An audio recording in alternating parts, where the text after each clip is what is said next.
Heat transfer वाला chapter चल रहा था। तो हीट ट्रांसफ़र वाले चैप्टर में हमने स्टीफन्स लॉ कर लिया था, कूलिंग लॉ भी कर लिया था, न्यूटन्स लॉ ऑफ कूलिंग। आप लोग अपना फॉर्मूला चार्ट खोलिए, एक बार ओपन फॉर्मूला चार्ट करिए जल्दी से। देखिए फॉर्मूला चार्ट का पेज नंबर 1, आप एक एक वर्ड एक एक लाइन अच्छी तरह से पढ़ें, ध्यान से पढ़ें। उसके अंदर जो है ना सारा जो है क्रक्स दिया हुआ है मेरी बातों का, क्योंकि लेक्चर तो डिटेल्ड है बहुत, उसको तो आपको अच्छी तरह समझना चाहिए, लेकिन कम से कम फॉर्मूला चार्ट जो है ना उससे अच्छी तरह से रिवाइज कर लेना चाहिए। आप देखिए स्टीफन्स लॉ हो चुका, न्यूटन्स लॉ ऑफ कूलिंग हो चुका, कूलिंग कर्व भी मैं बना चुका। अब हम बात करेंगे, एक बहुत छोटी सी बात है, वाटर इक्विवेलेंट क्या चीज़ होती है।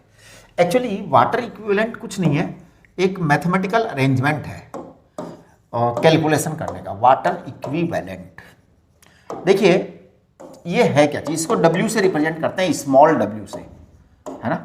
वाटर इक्विवेलेंट को स्मॉल w से रिप्रेजेंट करते हैं। और एक्चुअल में ये पता है क्या है, कोई भी कंटेनर जो होता है ना उसका इक्विवेलेंट वाटर अमाउंट है, किसी भी कंटेनर का इक्विवेलेंट वाटर अमाउंट है। एक्चुअली क्या है हमारी समस्या, हमें इस वाटर इक्विवेलेंट की जरूरत ही क्या पड़ रही है जिंदगी में, ये बात करना बहुत ज़्यादा जरूरी है। देखिए वाटर इक्विवेलेंट की आवश्यकता हमें इसलिए पड़ रही है क्योंकि हम जब किसी भी लिक्विड को गर्म करते हैं, देखो सॉलिड को गर्म करना बड़ा आसान है। आप मान लो किसी रॉड को गर्म करना चाहते हैं, पटक दो भट्टी में, है ना। लोहे के किसी गोले को गर्म करना है, भट्टी में डाल दो, हो जाएगा गर्म। अच्छा, लेकिन इतना सरल लिक्विड को गर्म करना नहीं है। दूध गर्म करना है तो भट्टी में थोड़ी डाल दोगे कि हो जाए गर्म, तो आपको कंटेनर मस्ट है। तो जब हम किसी लिक्विड को गर्म करते हैं तो कंटेनर या वेसल मस्ट है, उसके बगैर हम कर ही नहीं सकते। और एक बात है कि जब जब लिक्विड गर्म होता है तब तब कंटेनर भी गर्म होता है। ऐसा आज तक नहीं हुआ कि लिक्विड गर्म हो जाए और कंटेनर गर्म ना हो। सोचो, इसका मतलब कंटेनर भी हीट लेता है। तो when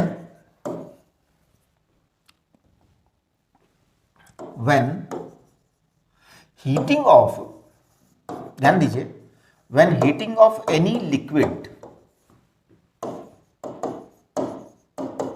is done,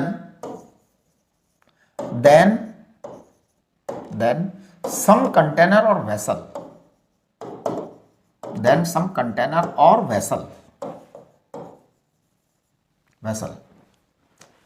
is certainly involved, जरूरी से इन्वॉल्व होता है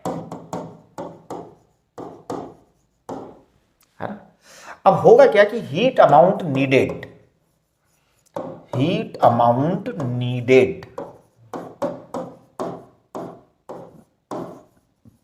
वो कितना होगा, हीट अमाउंट नीडेड होगा, heat for liquid, heat needed for liquid plus heat needed for container.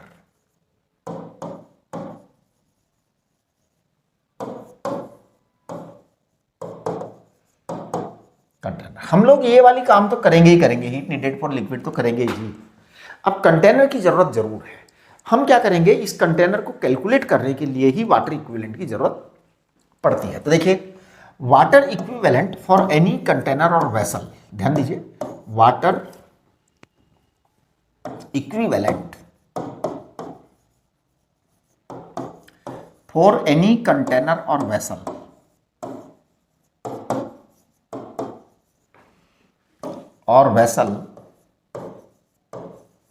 is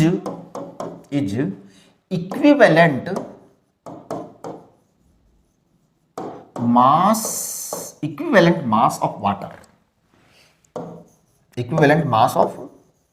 water which takes same amount of heat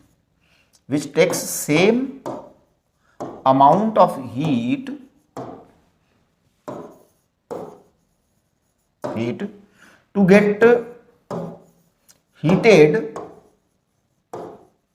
through the same temperature difference,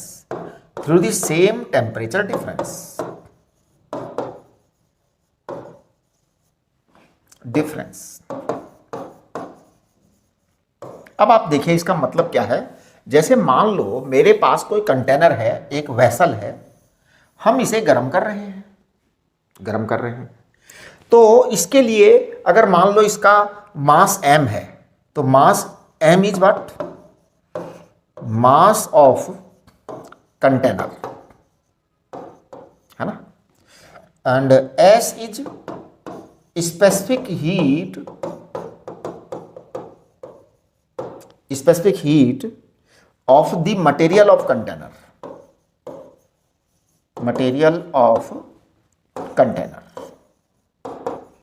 तो बेटा ध्यान दो, स्मॉल m है मास ऑफ कंटेनर, एस है specific heat of the material of container. जैसे एक container किसी चीज का तो बना हुआ है, स्टील का, लोहे का, एल्यूमिनियम का, तांबे का, किसी चीज का तो बना ही है मटेरियल, है ना। हाँ, कंटेनर किसी का तो बना ही है। तो m is the mass of the container and s is the specific heat of material of container, है ना। तो अब हम बात करेंगे यहाँ पे कि इसको अगर मैं टेम्परेचर डेल्टा थीटा से गर्म करना चाहूँ तो कितनी हीट चाहिए। तो Q इज कंटेनर माने Q is vessel, that is heat needed to vessel,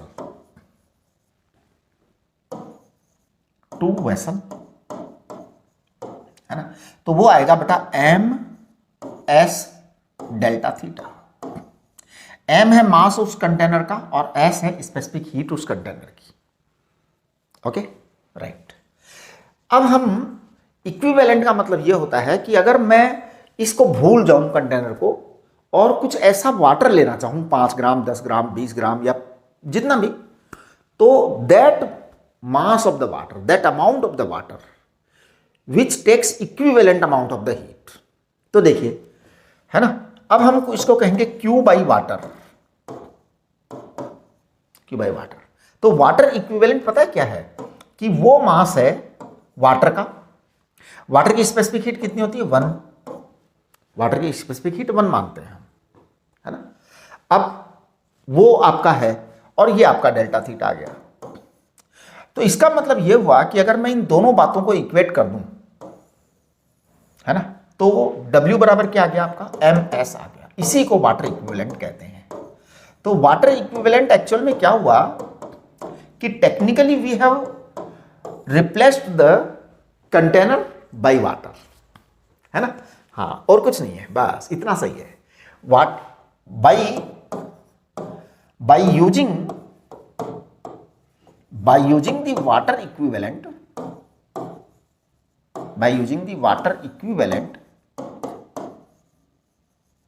W in the calculations,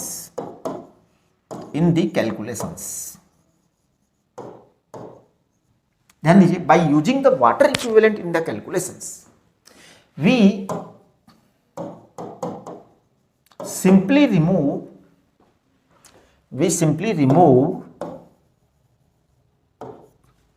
या we simply replace, ऐसे लिखो, we simply replace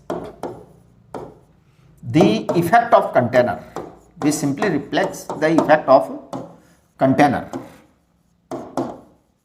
by a fixed amount of water,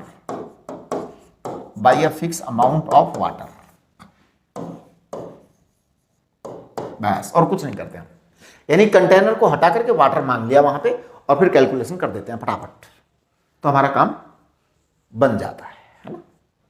तो बेटा यही होता है। अब देखिए, इसके लिए हम क्या कहेंगे कि अगर मैं मान लो यहाँ पे एक कंटेनर है मेरे पास में, अब कंटेनर का वाटर इक्विवेलेंट मान लो W है, W is water equivalent of container.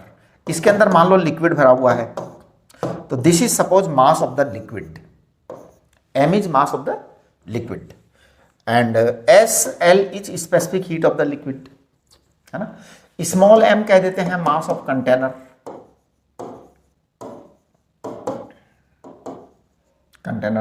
S is specific heat of material of container,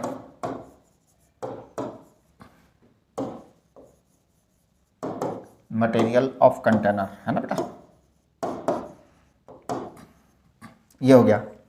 and water का तो स्पेसिफिक हीट जो है ना 1 होता ही है, इसलिए उस पर कोई बात करने की जरूरत नहीं, 1 कैलोरी पर ग्राम पर डिग्री सेल्सियस। ये हम लेते हैं इसको, है ना। और specific heat of the material of container हमने वो ले लिया। अब देखिए W is what, W is water equivalent of container.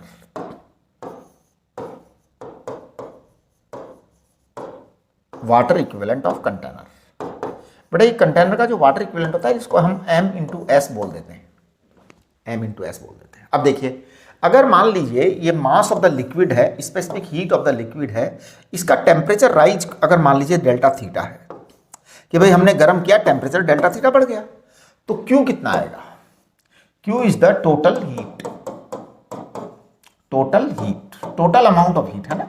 Total amount of heat कितना आएगा, देखो टोटल अमाउंट ऑफ हीट आएगा Q liquid plus Q vessel. Liquid ने कितना लिया, वेसल ने कितना लिया, गर्म तो दोनों होने हैं, गर्म तो दोनों होने हैं। तो देखिए लिक्विड को हम कहेंगे mass of liquid, specific heat of liquid into delta theta, plus vessel को क्या कहेंगे, mass of vessel, specific heat of vessel into delta theta. अब आप इस बात को समझने की कोशिश करें बेटा, ये mass of liquid, specific heat of liquid into delta theta है, प्लस इसको कह देते हैं W into delta theta, water equivalent. तो ये आ जाएगा आपका ML SL plus water equivalent into delta theta. बस ये सिंपल सी एक कैलकुलेशन है, और ये कैलकुलेशन को इजी बनाने के लिए किया जाता है ना, जिसे दो दो स्पेसिफिक हीट लेनी ना पड़े, और बहुत ज़्यादा पूछा जाता है ये एग्जाम में। आप देखिए यहाँ जो है ना वाटर इक्विवेलेंट को केवल समझाया गया है, लेकिन मैंने पूरा डिटेल कर दिया है आपको यहाँ पे। चलिए ब्लैक बॉडी रेडिएशन की बात करेंगे, ठीक है। ब्लैक बॉडी रेडिएशन,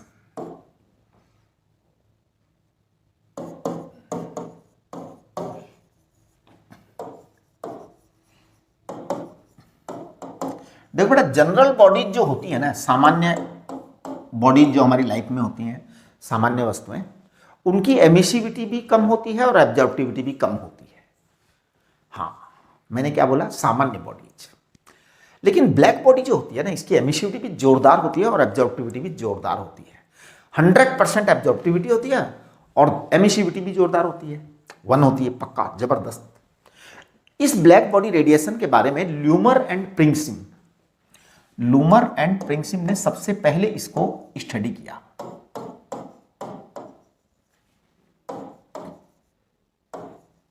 ये ल्यूमर एंड प्रिंगसिम ने इसको जो स्टडी किया, तो उन्होंने क्या किया, उन्होंने बड़ा छोटा सा एक काम किया। एक ऐसे मटेरियल का प्रिज्म लिया,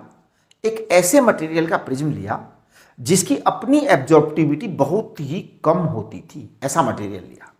तो ल्यूमर एंड प्रिंगसिम ने अपने टाइम में रॉक सॉल्ट लिया था, रॉक सॉल्ट, है ना। इन्होंने जो अपने टाइम में ल्यूमर एंड प्रिंगसिम ने रॉक सॉल्ट लिया था। आजकल हम लेबोरेटरी में क्वार्ट्ज का प्रिज्म लेते हैं, आजकल हम रॉक सॉल्ट नहीं लेते, क्वार्ट्ज का लेते हैं। पहले इन्होंने तो रॉक सॉल्ट का प्रिज्म लिया था, तो इन्होंने रॉक सॉल्ट का प्रिज्म लिया। इस रॉक सॉल्ट के प्रिज्म की खास बात उस समय हुआ करती थी, उस समय एक्चुअल में क्वार्ट्ज के बारे में पता नहीं था लोगों को। क्वार्ट्ज का बाद में पता लगा कि क्वार्ट्ज का और भी अच्छा मतलब कि कम एब्जॉर्प्टिविटी है। हम चाहते हैं कि इसके ऊपर जो रेडिएशन आवे वो ये एब्जॉर्ब ना करे, हमारी इच्छा एक्चुअल में ये है। तो रॉक सॉल्ट की एब्जॉर्प्टिविटी बहुत कम होती है, बहुत कम एब्जॉर्प्टिविटी होती है। तो उन्होंने रॉक सॉल्ट प्रिज्म लिया था। अब रॉक सॉल्ट प्रिज्म पर उन्होंने ब्लैक बॉडी ली, एक क्या ली उन्होंने, ब्लैक बॉडी ली।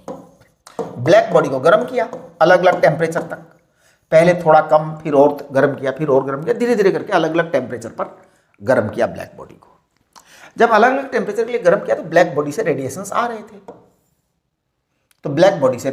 थे, ये रेडिएशंस जैसे ही प्रिज्म पर आते थे तो अलग अलग वेवलेंथ में डिवाइड हो जाते थे। हाँ जी, अलग अलग वेवलेंथ बन जाती है। प्रिज्म के ऊपर जब लाइट डालते हैं ना, तो किसी भी प्रिज्म पर लाइट डालिए तो वो लाइट अलग अलग वेवलेंथ में डिवाइड हो जाती है। अलग अलग वेवलेंथ में डिवाइड होने का मतलब अलग अलग कलर्स में डिवाइड हो जाती है, अलग अलग कलर्स में डिवाइड हो जाती है। तो ये ब्लैक बॉडी है बेटा, और ये रॉक सॉल्ट है। अब इसमें क्या होता है कि यहां से ये ऐसे टूट जाता है, ऐसे और ऐसे। अब इसके अंदर क्या होता है, सारी की सारी वेवलेंथ्स होती हैं, अलग अलग पता नहीं जितनी लैम्डा होती है सब मिलती है, सारी लैम्डा होती है, जीरो से लेकर इन्फिनिटी तक लैम्डा होती है। अब पता लगाना है कि किस लैम्डा की कितनी एनर्जी आ रही है ब्लैक बॉडी से। तो एक इंस्ट्रूमेंट है, उसका नाम है बोलोमीटर। इंस्ट्रूमेंट का नाम क्या है? Bolometer. Bolometer is the name of the instrument जिससे यह पता लगाया जा सकता है कि किस किस वेवलेंथ की कौन कौन सी एनर्जी आ रही है। तो bolometer is an instrument used to determine E lambda. E lambda क्या होती है? Monochromatic emissive power. मोनो हमने आपको पहले ही पढ़ा दिया था, monochromatic emissive power.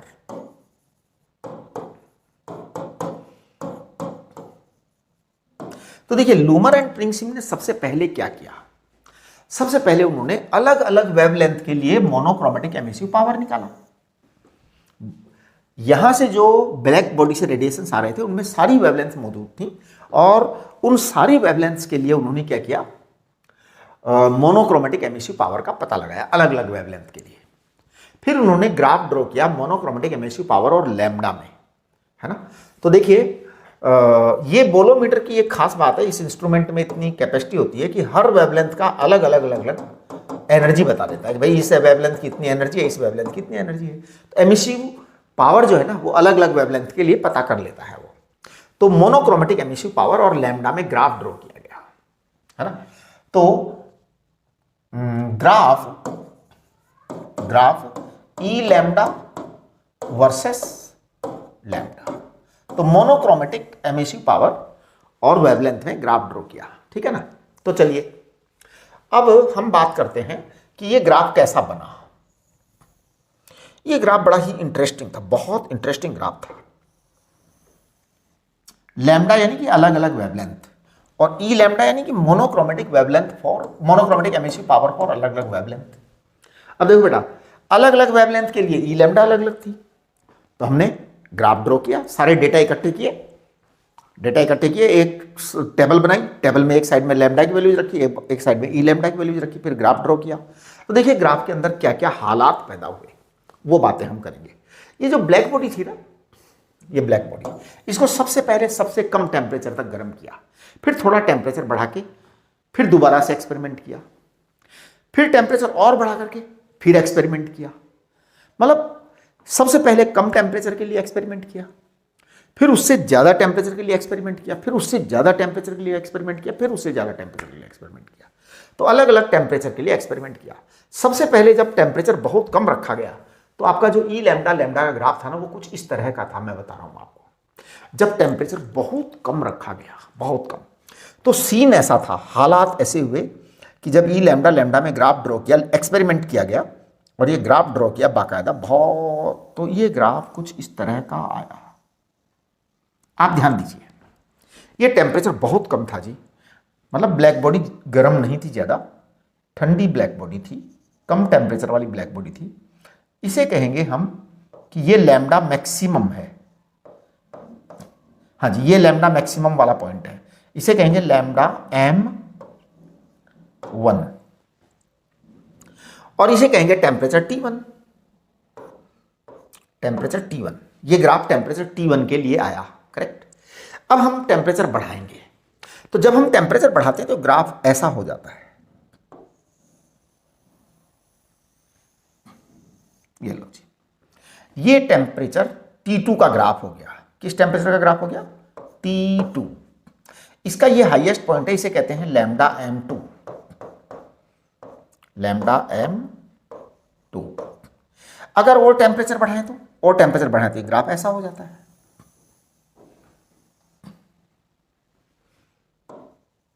Temperature T3, ये आपका आएगा लैम्डा M3, ठीक है। अगर और टेम्परेचर बढ़ाएं तो, और टेम्परेचर बढ़ाएं तो साहब कुछ ऐसा हाल हो जाता है, ये आपका हो जाता है T4 टेम्परेचर, और ये आपका lambda M4।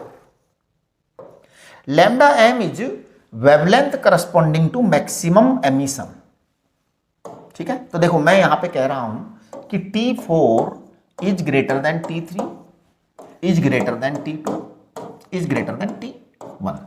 The things are very clear in these graphs कि जैसे जैसे टेम्परेचर बढ़ाते जाएंगे ग्राफ बड़ा होता जाएगा, ऊपर उठता चला जाएगा। जैसे जैसे टेम्परेचर बढ़ाएंगे ग्राफ क्या होता चला जाएगा, ऊपर उठता चला जाएगा। करेक्ट, एक बात। नंबर 2 कि जब आप टेम्परेचर बढ़ाएंगे तो आपका जो मैक्सिमम एमिशन वाली जो वेवलेंथ है वो कम होती चली जाएगी।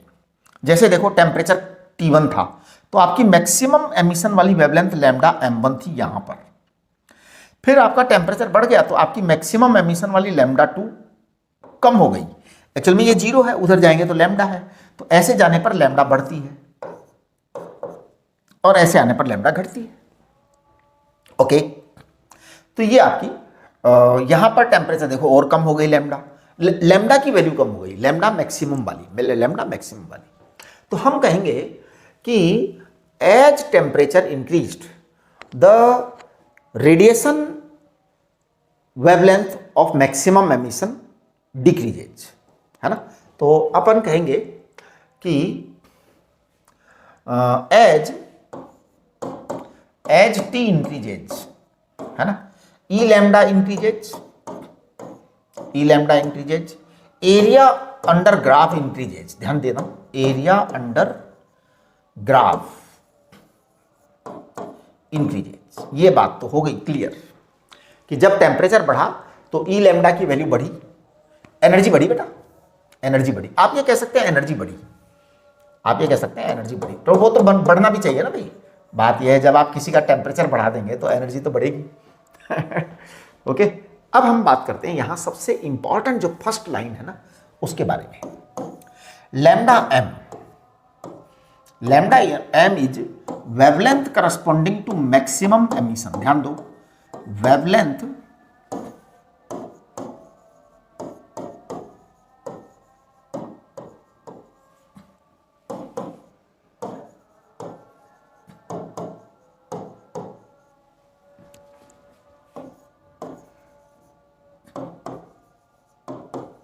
हाँ जी, lambda M is wavelength corresponding to maximum emission के करस्पॉन्डिंग वेवलेंथ है ये।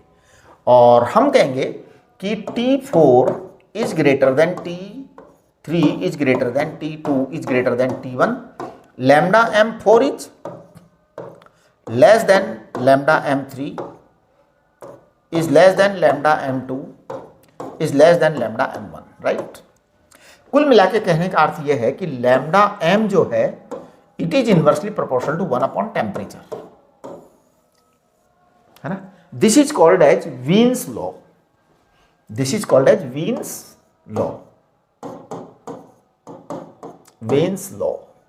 और इसको कई बार कहते हैं Wien's law of displacement radiation. ध्यान दीजिए इसमें क्या, इस लॉ को क्या कहते हैं, इस लॉ को कहते हैं Wien's law of radiation displacement. अब ये क्या बला है भाई, बड़ा सिंपल सा है, कुछ खास बात नहीं है, कोई खास दमदार बात नहीं है। देखिए वीन्स लॉ क्या कहता है, Wien's law states that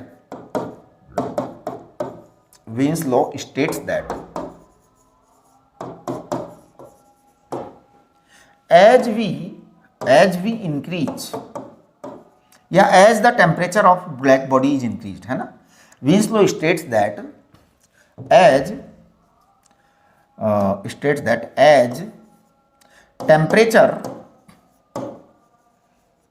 temperature of black body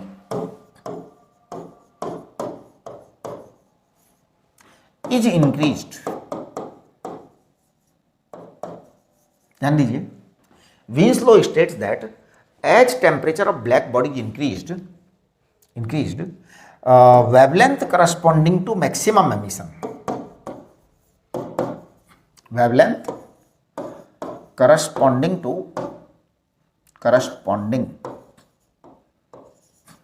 to maximum emission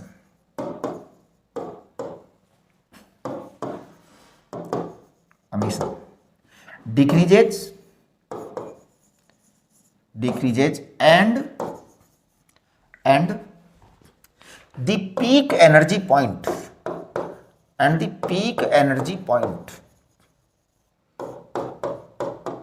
peak energy point on E lambda lambda graph, E lambda lambda graph shifts to left, इसका मतलब समझिए, लेफ्ट साइड में बेटा ग्राफ शिफ्ट होता है। देखिए कैसे, जैसे जैसे टेम्परेचर बढ़ा है, पीक पॉइंट यानी highest point of the graph, देखो ये हाईएस्ट पॉइंट यहां था, ये हाईएस्ट पॉइंट यहां था, ये हाईएस्ट पॉइंट यहां था, ये हाईएस्ट पॉइंट यहां था, लेफ्ट में आ गया, लैम्डा डिक्रीज हो गई, है ना। हाँ, तो this is the वीन्स displacement law. अब देखिए as per Wien's displacement law,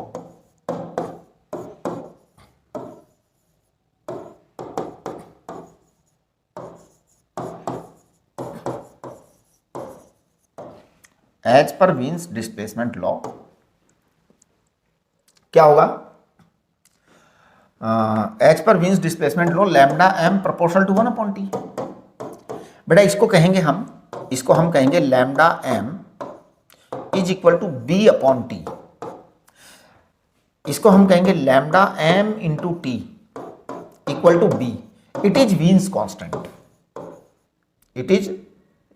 constant, हाँ जी, वीन्स डिस्प्लेसमेंट कांस्टेंट। अब देखिए बी का जो कांस्टेंट है ना, बी इक्वल टू या lambda M into T, it is equal to B.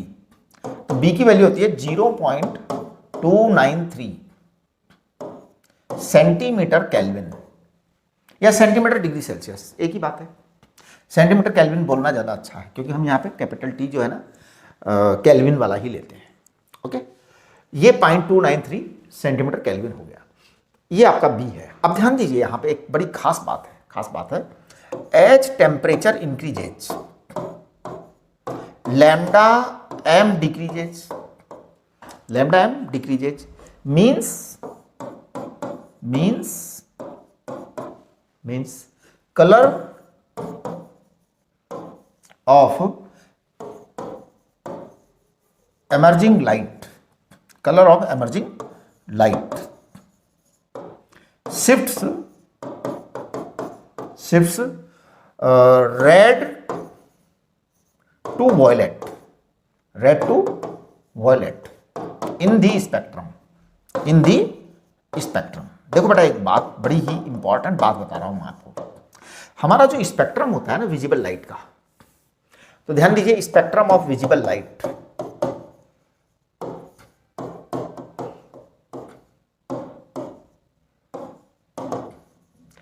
तो ये विबग्योर होता है ना। रेड की वेवलेंथ सबसे ज्यादा होती है और वॉयलेट की वेवलेंथ सबसे कम होती है, और जिसकी वेवलेंथ कम होती है उसका टेम्परेचर ज्यादा होता है, और जिसकी वेवलेंथ ज्यादा होती है उसका टेम्परेचर कम होता है। जिसकी वेवलेंथ कम होती है उसकी एनर्जी ज्यादा होती है, जिसकी वेवलेंथ ज्यादा होती है उसकी एनर्जी कम होती है। इसका मतलब यह हुआ कि जो स्टार रेड कलर का है, जो तारा रेड कलर का है, जो स्टार रेड कलर का है उसका टेम्परेचर कम होता है। जो स्टार वॉयलेट कलर का है उसका टेम्परेचर बहुत ज्यादा होता है, बहुत ज्यादा। हमारा जो सन है वो वाइट है, हमारा सन क्या है, वाइट है एक्चुअल में। हाँ, तो पता है उसका जो टेम्परेचर है वो रेड वाले स्टार और वॉयलेट वाले स्टार के मिडल में है। हमारे सन का टेम्परेचर, सन की जो आउटर लेयर है ना उसका टेम्परेचर 7000 केल्विन है। सन का आउटर लेयर का टेम्परेचर 7000 केल्विन है। तो वो जो है ना वाइट लाइट के अंदर आ जाता है, क्योंकि 7000 जो है ना केल्विन का जो लैम्डा निकलता है वो इस रीजन में इसको मिक्स करके निकलता है, पूरा मिक्स करके निकलता है। तो एवरेज रीजन में निकलता है वो, और वो वाइट कलर होता है ना। तो ये बात एक बड़ी ही इंपॉर्टेंट बात है कि आपका जो है टेम्परेचर जो है ना कैसे कैसे, इधर से हम रेड से चलेंगे तो टेम्परेचर बढ़ता हुआ चलेगा, उधर टेम्परेचर घटता हुआ चलेगा, इधर टेम्परेचर बढ़ेगा, एनर्जी इधर ज़्यादा है उधर एनर्जी कम है। ये तो हमारी वीन्स लॉ की बात हो गई। अब यहाँ एक बहुत ही इंपॉर्टेंट बात और है, उस पर आप गौर करिए, ध्यान दीजिए। ये जो लैम्डा m1 है ना बेटा, इसका ये टॉप पॉइंट है, इस टॉप पॉइंट का नाम है ई लैम्डा m1। ध्यान देना, ई लैम्डा m या ई m1 लिख दो इसको, है ना, हाँ ई लैम्डा m1 लिख दो, चलो हटाओ कोई बात नहीं। ये टॉप है बेटा, पीक पॉइंट, एनर्जी की बात कर रहे हैं आपकी बार। ई लैम्डा m2, इसे कह देंगे ई लैम्डा m3, और इसे कह देंगे ई लैम्डा m4, ई लैम्डा m4। देखो टेम्परेचर जैसे जैसे बढ़ रहा है ना, ई लैम्डा m1 सबसे कम था, ई लैम्डा m2 ज्यादा हो गया, ई लैम्डा m3 और ज्यादा हो गया, ई लैम्डा m4 और ज्यादा हो गया। जैसे जैसे टेम्परेचर बढ़ा, ई लैम्डा m की वैल्यू बढ़ी। इसका मतलब यह हुआ कि हम ये कहेंगे कि as temperature increases, as temperature increases, as temperature increases, emissive power, या चलो मोनोक्रोमेटिक एमिसिव पावर लिख दो, है ना, as temperature increases, as temperature increases monochromatic emissive power, monochromatic emissive power, corresponding to maximum radiating wavelength, corresponding to maximum radiating wavelength,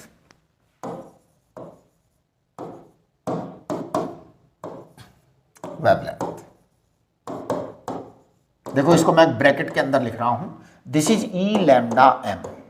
अब आप थोड़ा सा इस बात को समझने की कोशिश करिए, लैम्डा एम क्या था? लैम्डा एम था wavelength corresponding to maximum emission. Okay, E lambda M क्या है? Emissive power corresponding to that wavelength. Okay, तो as T increases monochromatic emissive power corresponding to maximum radiating wavelength increases as fifth power of temperature,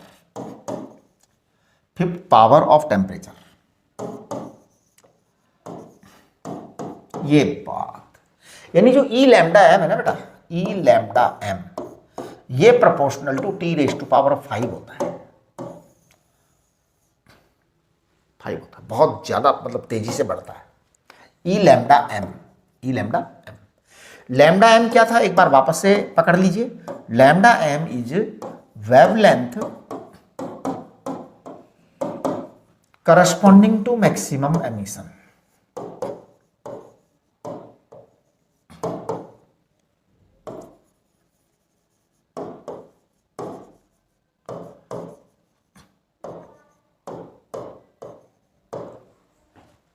तो lambda M is wavelength corresponding to maximum emission, right. अच्छा, अब जब lambda M wavelength corresponding to maximum emission है, E lambda M क्या था? E lambda M था monochromatic emissive power, monochromatic emissive power corresponding to lambda M, और lambda M वो है और lambda M proportional to T की पावर 5 है। एक और चीज है, बहुत ही इंपॉर्टेंट चीज है, that is very very important चीज, वेरी वेरी वेरी इंपॉर्टेंट चीज। क्या है वेरी वेरी इंपॉर्टेंट चीज? Area under E lambda and lambda curve, graph या कर्व बोल दो, है ना, curve. Area under E lambda and lambda curve, curve बोलना अच्छा लगता है ना, ग्राफ बोलना अच्छा नहीं लगता। Curve is equal to total emissive power,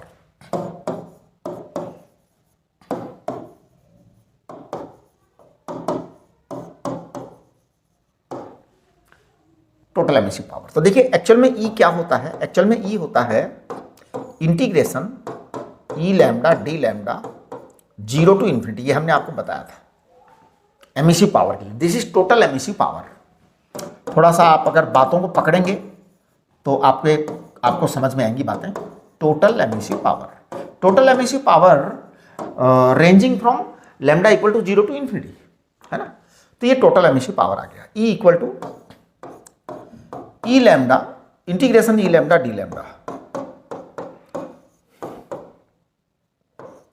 ये जो है ना, ये आपकी sigma T raised to power 4 के बराबर होता है।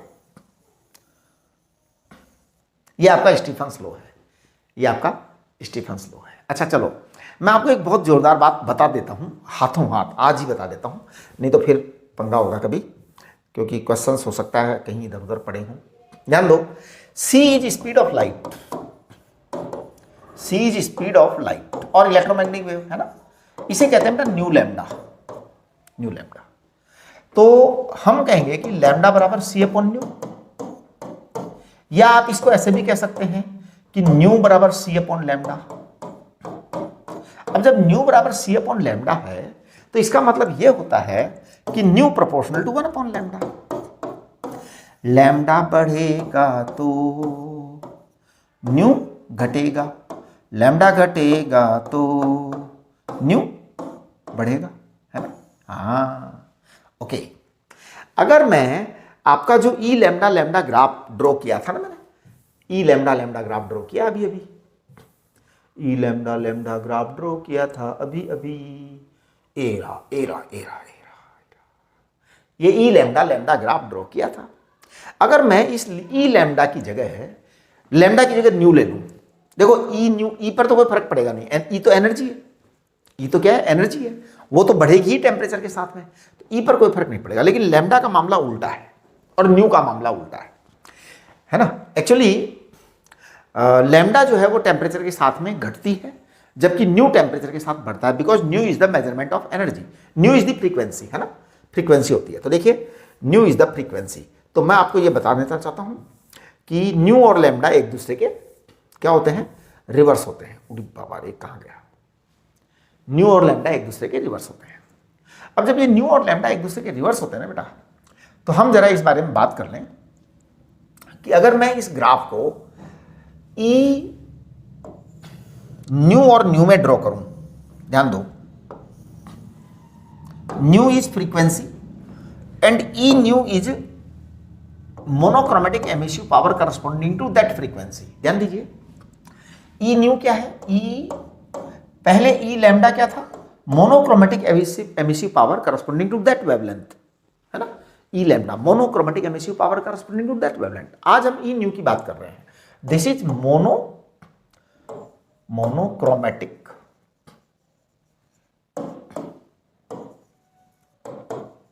एमिसिव पावर corresponding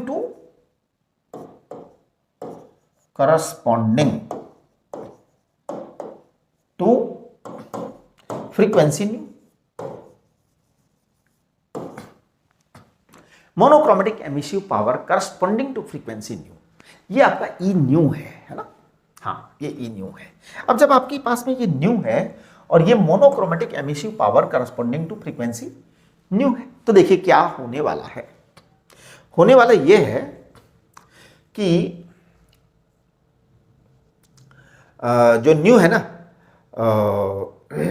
इसका हम ग्राफ ड्रॉ करेंगे तो देखिए क्या सीन बनने वाला है। सबसे पहले लो टेम्परेचर पर ड्रॉ करूंगा, लो टेम्परेचर सबसे कम टेम्परेचर पर ये ग्राफ ऐसा होगा। एक मिनट मैं दोबारा से ड्रॉ कर रहा हूं। सबसे कम टेम्परेचर पर ये ग्राफ ऐसा होगा, सबसे कम टेम्परेचर पर ये ग्राफ ऐसा हो। थोड़ा ज़्यादा इधर कर दिया क्या हमने, एक मिनट वापस ड्रॉ कर रहा हूँ। कम टेम्परेचर पर बेटा ऐसा होगा, ऐसा ऐसा ऐसा ऐसा, ऐसा। समझो, ये आपका टॉप पॉइंट होगा, इसको हम कहेंगे न्यू M1, है ना। Frequency corresponding to maximum emission at temperature T1, frequency corresponding to maximum emission, frequency corresponding to maximum emission at temperature T1। ठीक, अब हम टेम्परेचर बढ़ाएं, टेम्परेचर बढ़ाएंगे तो सीन ऐसा होगा, है ना। और टेम्परेचर बढ़ाएं, सीन ऐसा होगा। और टेम्परेचर बढ़ाएं, आप समझ गए होंगे क्या करने वाला हूं मैं। ये आपका न्यू एम बढ़ गया, न्यू एम बढ़ गया। ये आपका था ई न्यू एम वन, है ना, ये था आपका E nu M one, E nu M two. E nu में तो कोई फर्क नहीं पड़ा, है ना, लेकिन आपके न्यू एम में फर्क पड़ गया, है ना, energy corresponding to maximum emission, है ना, E nu M four, correct. चलिए जी, अब देखिए कुछ खास बात नहीं है, सारे रिलेशंस वैसे के वैसे हैं, वैसे के वैसे, कोई डिफरेंस नहीं है। रिलेशन सबसे पहले वीन्स लॉ वैसा का वैसा है, ऐसा का ऐसा। देखिए पहले हमने क्या कहा था, 1/λ प्रोपोर्शनल टू टी, या लैम्डा प्रोपोर्शनल टू 1/t बोला था, है ना। अब न्यू प्रोपोर्शनल टू टी आ गया। ओके, नंबर 2 ई न्यू एम, कुछ खास नहीं है, टी की पावर 5 ही रहेगा। Number 3 E total emissive power equal to E nu d nu, 0 to infinity, और रिजल्ट वही आएगा सिग्मा टी के पावर 4। आप समझ गए, बस यही बात आपसे मैं कहना चाह रहा था, यानी कि इसमें कोई फर्क पड़ने वाला नहीं है। देखिए आपका फॉर्मूला चार्ट देखिए, वाटर इक्विवेलेंट कंप्लीट हो चुका, ब्लैक बॉडी रेडिएशन जो है ना हमने काफ़ी डिटेल में बता दिया है। अब हम बात करेंगे सोलर कांस्टेंट। एक्चुअली में सोलर कांस्टेंट कुछ नहीं है, धरती माता पर जो सूरज की आती है ना एनर्जी, वो पर unit area per unit time जब निकाली जाती है तो उसे कहते हैं solar constant.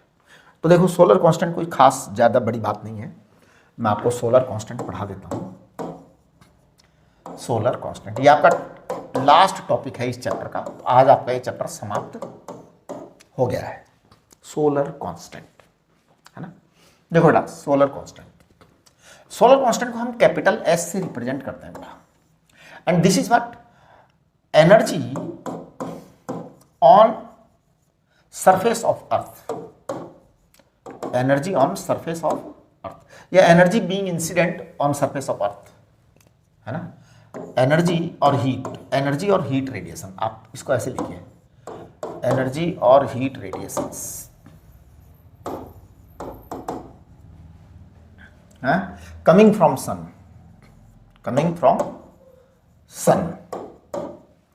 On surface of earth,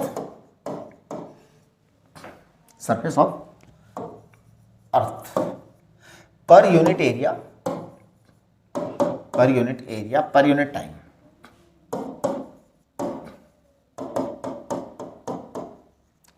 is called solar constant.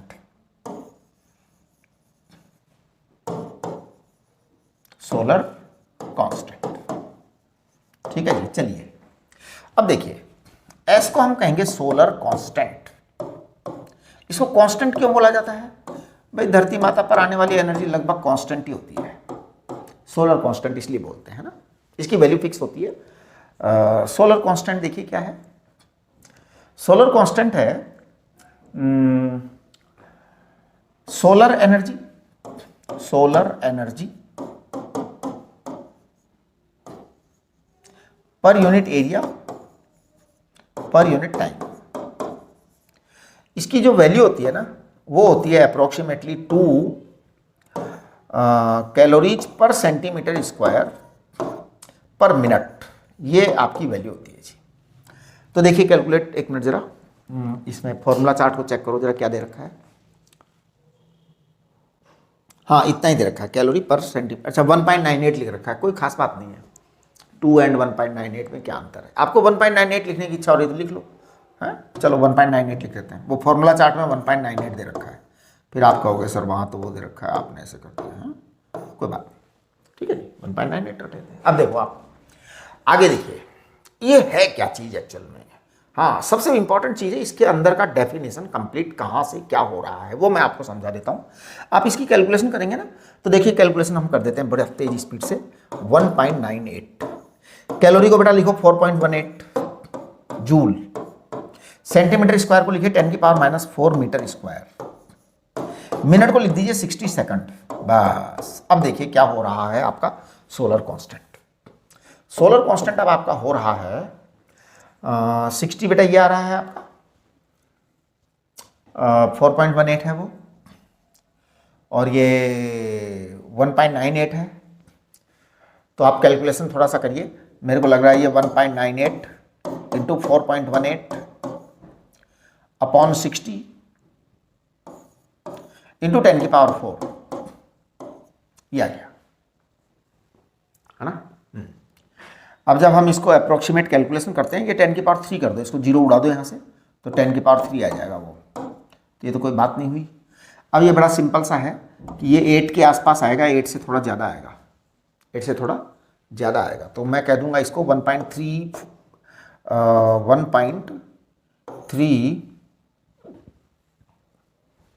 है ना, 1.34 इंटू 10⁻³ क्या आएगा, वॉट पर मीटर स्क्वायर। ये आपका सोलर कांस्टेंट आएगा, ये आपका सोलर कांस्टेंट आएगा, है ना। अच्छा 1.37 लिख रखा है वहाँ पे, वो तो कैलकुलेशन का मामला है, अब हमारे को 1.34 लगा, ऐसा लगा, वो देख लीजिए आप लोग, कोई खास बात नहीं है। वॉट पर मीटर स्क्वायर। अब जरा ये कतई इंपॉर्टेंट नहीं है, इंपॉर्टेंट क्या है, इंपॉर्टेंट है कि by using the solar constant how to find the temperature of sun. हाँ ये बात, असली चीज तो वो है। तो देखिए by using solar constant, by using solar constant, how can we find temperature of sun। देखो आदमी जो है ना इतना होशियार है, धरती पर बैठा बैठा सूरज का टेम्परेचर कैलकुलेट करता है। ये बात देखो है ना जोरदार बात, बाय यूजिंग सोलर कांस्टेंट। वैसे हालांकि सूरज के टेम्परेचर कैलकुलेट करने का एक दूसरा तरीका और है हमारे पास, जो हमने आज सीखा है। वो क्या सीखा है हमने आज, lambda m equal to b into T, है ना। हाँ lambda m equal to b into T, Wien's law. Lambda m अगर सूरज का हम पता लगा लें कि भाई सूरज से सबसे ज़्यादा वेवलेंथ कौन सी आ रही है, तो वैसे सूरज से जो है ना 5200 एंगस्ट्रॉम की वेवलेंथ का एमिशन सबसे तेज हो रहा है ना, जो कि येलो रेंज में पड़ती है। और बी आपका वो है, टेम्परेचर आपका वहाँ से भी निकल करके आता है सूरज का अप्रोक्सीमेटली। लेकिन यहाँ से सोलर कांस्टेंट से टेम्परेचर कैसे निकाला जाता है, ये है ना स्कूल वाले पूछते हैं, तो हम बता देते हैं। बता दूं मैं, देखो मैं बता रहा हूँ। आप एक बार सूरज देवता देखो, ये हमारा SUN सन है, इसको हम बोलते हैं सूरज देवता। धरती माता कहाँ है, धरती माता ए रही, धरती माता, धरती माता उड़ी बाबा रे, बड़ी छोटी सी है सूरज के सामने। हाँ सूरज के सामने बहुत छोटी है, बहुत छोटी है, राइट। देखो बेटा, ये है radius of sun, RS is what, radius of sun, और ये है स्मॉल r। तो देखिए RS क्या है, रेडियस ऑफ सन है, सन। स्मॉल r क्या है, distance of earth from sun, from sun. अच्छा जी, ये सन क्या करते हैं, चारों तरफ एनर्जी भेजते हैं, इधर भी उधर भी इधर भी उधर भी, मत पूछो किधर किधर, सब तरफ सब तरफ, किधर भी अन्याय नहीं करते। सूरज देवता बहुत न्यायप्रिय है, बहुत न्यायप्रिय है, अत्यंत न्यायप्रिय, हजारों करोड़ों सालों से न्यायप्रिय है साहब। धरती माता को बने ही शायद है ना जो करीब 40 करोड़ साल हो गए, तब से सूरज देवता न्याय ही कर रहे हैं, किसी को कम ज्यादा नहीं देते, सबको बराबर, चारों तरफ जाओ बराबर जाओ है? ये धरती यहाँ पे। ओके, अब देखो क्या होगा, ये सूरज यहां से जो भी एनर्जी दे रहे हैं वो बेटा चारों तरफ फैल करके उधर पहुंचेगी, है ना।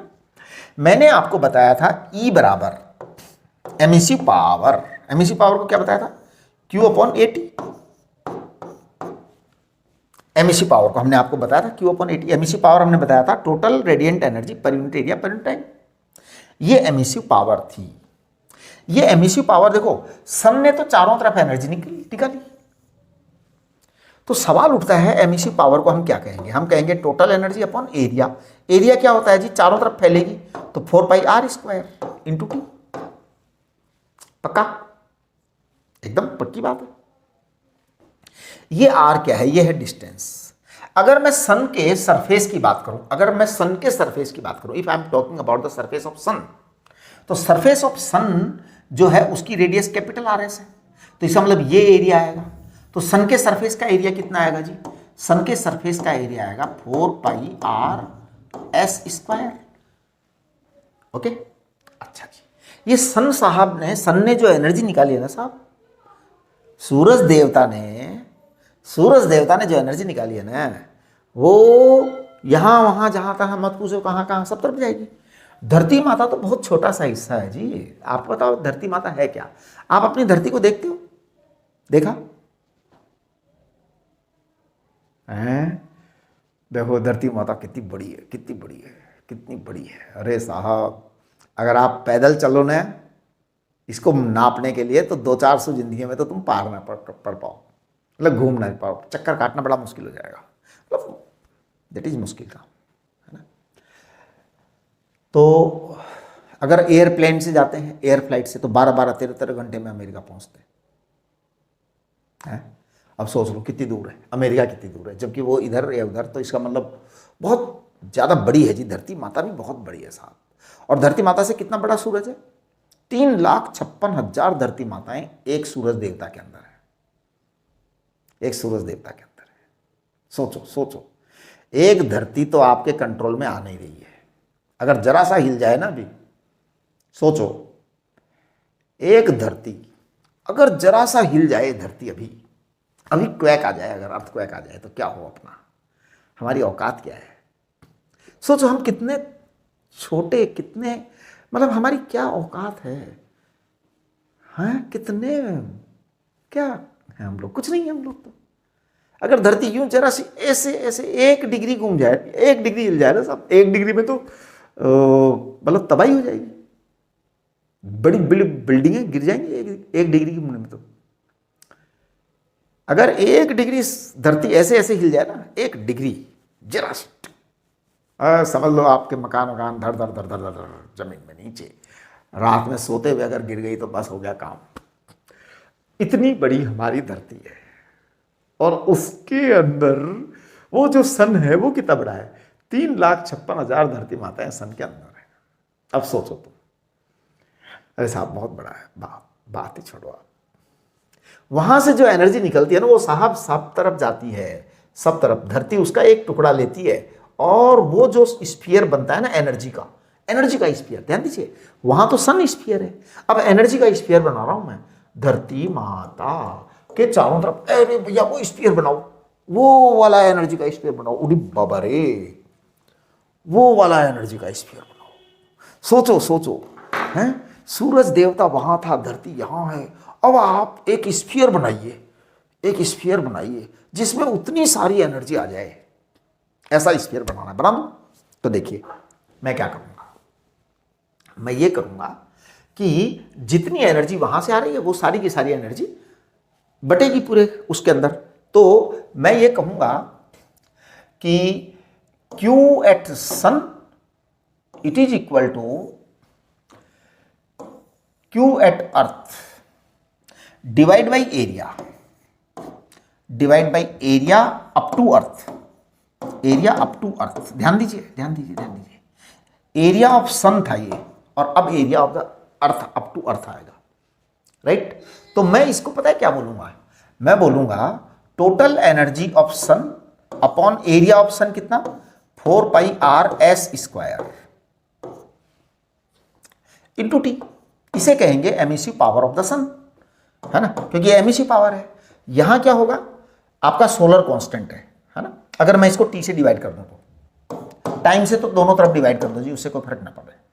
अब ये धरती माता के ऊपर आई, लेकिन अब जो अपना एरिया नापा जाएगा ना, वो पता है सूरज से लेकर धरती माता तक के, सूरज से लेकर धरती माता तक के चारों तरफ वाला एरिया नापेंगे जी, चारों तरफ वाला। हाँ, अकेला धरती तो बहुत छोटी सी है, वो वाला एरिया थोड़ी है। हाँ बहुत बड़ा भैया, बहुत बड़ा। ये आएगा 4 पाई आर स्क्वायर से भाग लगा दिया। अब ये बड़ा एरिया है, ये तो बहुत छोटा एरिया है, वो बहुत बड़ा है, है ना, 4πr², टाइम से टाइम दे दिया। अब देखिए इसे कहते हैं सोलर कांस्टेंट। तो ये आपका है emissive power of sun and it is what, solar constant at earth, बराबर है, पर यूनिट एरिया के लिए निकाल दिया। तो ES is what, ES is emissive power of sun, ES is emissive power of sun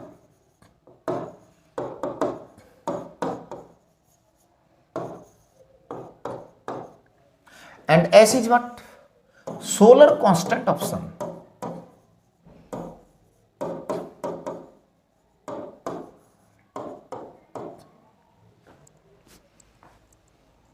Is emissive power of sun and S is solar constant of sun. अब जब ये चीज हो गई है ना, तो देखिए क्या होने वाला है, क्या होने वाला है। सोलर का जो है ना, सन का एमिसिव पावर होता है सिग्मा T⁴। ये सन की सरफेस का टेम्परेचर है जी। सोलर कांस्टेंट तो धरती माता का है, यानी कि आप सन का टेम्परेचर निकाल सकते हैं। Temperature of sun is solar constant upon sigma. तो आपका टेम्परेचर ऑफ सन कितना आ जाएगा, सोलर कांस्टेंट अपॉन सिग्मा ⁴ ये आपका टेम्परेचर आएगा सन का। सोलर कांस्टेंट आपको पता होता है, ठीक है। हाँ, तो इस तरह से जो है ना, आपको ये चीज़ें कैलकुलेट कर सकते हो। सवाल हैं, काफ़ी सारे सवाल हैं, बहुत सारे सवाल हैं, वो आपके इसके अंदर हैं। आप जल्दी से जल्दी अब इसकी DPP कंप्लीट कर लो, पूरे नोट्स बना लो और इसको कर दीजिए। अगला चैप्टर हम SHM स्टार्ट करेंगे। बस SHM एंड वेव, ये 2 आपके बचे हैं, तो हम लोग इसको ख़त्म करेंगे जनवरी के अंदर और फिर हम रिवीजन करेंगे 15 मार्च तक। 15 मार्च तक रिवीजन करेंगे, जनवरी के एंड तक इसको ख़त्म कर देंगे। 15 मार्च तक हम सारा रिवाइज करेंगे। 15 मार्च हो सकता है 20 मार्च तक हम इसको सारा रिवाइज करेंगे, 11th कंप्लीट, है ना। और उसके बाद फिर 12th का जो है हम स्टार्ट करेंगे 1 अप्रैल से। 1 अप्रैल मतलब इट मे बी 3 अप्रैल 4 अप्रैल, वो डिपेंड करेगा उस समय क्या सिचुएशन बनती है, राइट। चलिए, नमस्ते।